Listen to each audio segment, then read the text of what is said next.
Hey guys, Jake from 8020 Media here. Today we are talking about brake master cylinders. If you're having issues with your braking system, whether that's slow braking, longer braking distances, a spongy or a really hard or leaking brake pedal, it's possible that you have an issue with the master cylinder in your braking system.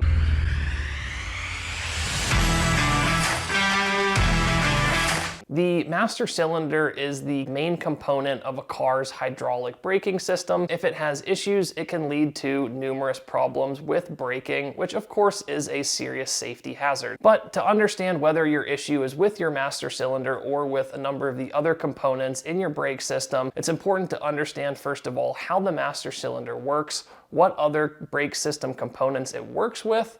And so in this video, we're gonna go ahead and walk you through brake master cylinders, what they are, what the other components of the brake systems are, and then we'll go ahead and talk about signs and symptoms of a bad master cylinder, and we'll follow it off with discussing diagnostic step lists that you can follow to try to determine whether the issue is with your master cylinder or if it's with a different part of your braking system. So first off, let's go ahead and talk about the components of a brake system and how a brake system works in general. Starting off, we of course have your brake pedal, which is what you press down to make your car stop. The brake pedal transfers force that you press down with your foot to the master cylinder, but first that force goes through the second component that we're going to talk about, and that is the brake booster. To make your brake pedal a little bit easier to press down, we have a brake booster, which basically amplifies the amount of force that you're pressing down on the brake pedal and sends that force to the master cylinder. The brake booster ultimately makes it easier to press down the brake pedal so that you don't have to press really hard to get your car to stop. So after the force is sent through and amplified by the brake booster, it then goes to the third component, which is the brake master cylinder. The brake master cylinder takes that mechanical force that comes from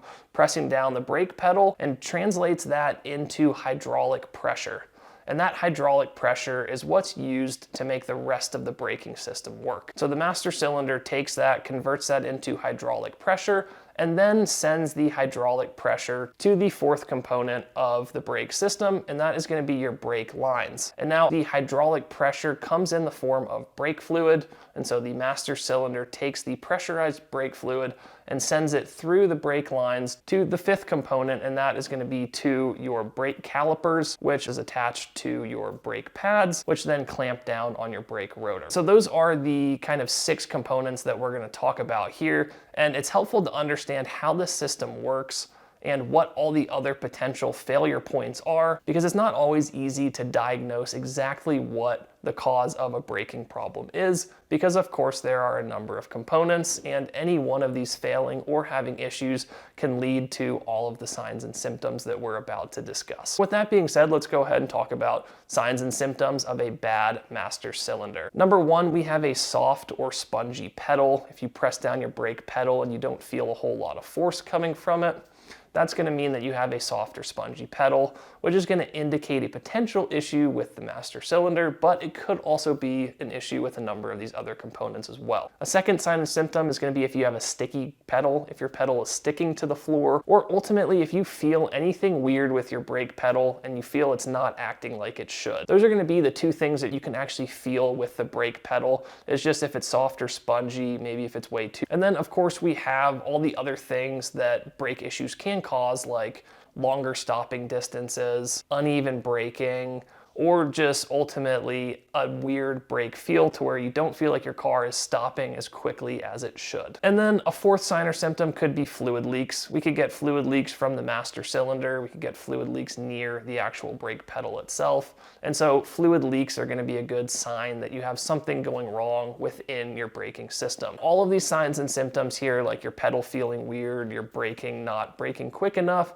and having fluid leaks, could really point to any problem with any component we talked about. You could have worn out brake rotors or worn out brake pads. The pistons inside your brake calipers could be bad. You could have issues with your brake fluid, so on and so forth. So all of these signs and symptoms really are just showing you that you have an issue with your brake system. So this brings us to how can we diagnose what the cause of it is and whether it's actually the master cylinder or a different component. I'm gonna go ahead and walk you through a step-by-step checklist that I recommend going down and following that should help point you towards what the problem is. So number one, you're gonna wanna check the brake fluid. If you don't have enough brake fluid, that could cause issues. If you have too much brake fluid, that could also cause issues. And then a third thing is gonna be checking the color of the brake fluid to make sure that it doesn't look dirty or contaminated, because dirty or contaminated brake fluid that has a lot of debris in it can then cause issues with the master cylinder failing, but it can also cause the pistons in your brake calipers to fail as well, and can also lead to a number of other things like leaks coming from the brake lines. We wanna make sure that we've got enough fluid, but not over the recommended level, and that the fluid is clean and good. Once you've checked the brake fluid to make sure that that's not the problem, the second thing that you're going to want to do is inspect for leaks. You'll want to look at a diagram and try to figure out where the master cylinder is located within your vehicle. Typically it's right up against the firewall, somewhere close to where you think the brake pedal would be coming out of the car, so to speak. So it's going to be somewhere on that firewall close to the brake pedal. So you'll want to find your master cylinder and make sure you don't see any leaks coming from the master cylinder itself. And then you'll also want to get underneath your dashboard in the driver's side and make sure you don't see any leaks coming from around the brake pedal either. And you can also check to see the brake lines and make sure there's no leaks coming from the lines as well. From there, if you haven't discovered any leaks, the third thing that we're going to do, which is potentially the most helpful, is going to be to do a pedal pressure test. What you can do is get in your vehicle and continue to pump the brakes, and as you pump the brakes, you should notice that the brake pedal is getting stiffer and stiffer. So pump the brakes, and then once it gets pretty stiff, go ahead and hold it and just apply a firm amount of pressure to the brake pedal and see what happens. What we're looking for here is the pressure holding. If you pump it up, you build up the pressure, and you push down and the pressure holds, then that means that your master cylinder is likely functioning as it should. What we're gonna wanna look for to show us that there is a problem with the master cylinder is it bleeding pressure. So if you build up that pressure and then you keep your foot firmly pressed against it and you can feel it slowly retreating back inwards or slowly getting softer, that's gonna mean that you are bleeding off hydraulic pressure, and bleeding off hydraulic pressure is a pretty good indicator that you have an issue with your master cylinder. If you do this brake pedal test, there is another thing that could happen. As you continually press and press and press to try to build up pressure, you might notice that you're not building up a whole lot of pressure at all, or you're not able to get your pedal to be very firm. And that could indicate that you have an issue with too much air being in your brake lines and in the brake fluid. You could have a leak from one of the brake lines or elsewhere in the system, or you could have dirty, contaminated brake fluid. So the pedal pressure test is going to be the best thing to help point us in the proper direction. So let's say we've done the pedal pressure test and you either can't tell if anything's wrong or there seemingly isn't an issue with the master cylinder. From there, you're going to want to go ahead and look at your brake lines if you haven't. The best way to do this is to get underneath the vehicle. The brake lines all connect to the brake calipers. So look at your brake calipers, follow those lines up, and make sure you're not seeing any leaking at the brake lines. Now, one of the best ways to detect for leaks is going to be to have someone else in the vehicle that's actually pressing down on the brake pedal as you're looking for it, because as you create that pressure, that's going to expose all of the leaks. Also, make sure you don't see any kinked brake lines. If you have kinks in them or anything that could disrupt fluid flow, that could cause issues as well. It doesn't necessarily just have to be a leak. Fifth step on the checklist is going to be to check your brake pads and your rotors. You should be able to pretty easily visually inspect your rotors and your brake pads to make sure that you still have enough life left in the brake pads and that the rotors aren't completely worn down. Because generally speaking, when you're having a braking issue like squeaking brakes or your brakes just aren't working as good as they should, it's probably because your pads are worn down or your rotors are worn out. So that's typically going to be the most common cause of braking issues. 6 on the list is going to be go ahead and scan your car for codes, and we're going to want to scan specifically the ABS system.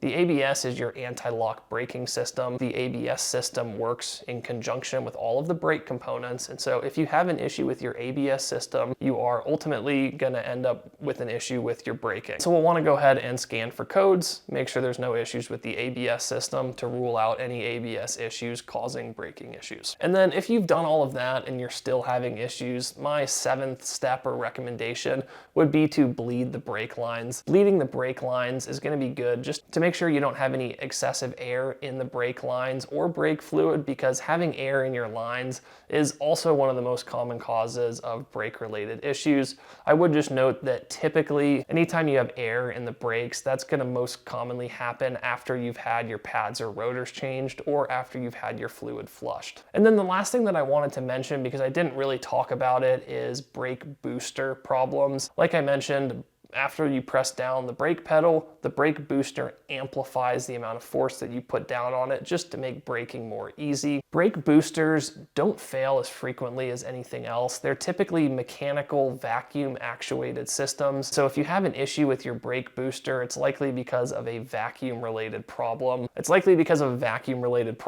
And a brake booster being bad isn't gonna prevent you from being able to brake. It's just gonna make your brake pedal really hard to push down, and you're gonna have to apply a lot more force to the pedal to get the vehicle to stop. So if you're in a situation where your braking works fine, you just really have to push down the pedal, you likely have lost vacuum within your brake booster system. Anyways, guys, that covers it for brake master cylinders. I hope this video was helpful in you diagnosing issues with your braking system. We've also done a number of other videos on braking issues, noises, issues with your pistons, calipers, so on and so forth. And so go ahead and check out our channel for some of the other brake related videos we've done. And if you guys appreciated this content, or if it helped you resolve your issue, please click the like button, subscribe to our channel, and stay tuned for all of our future diagnostic tips and help.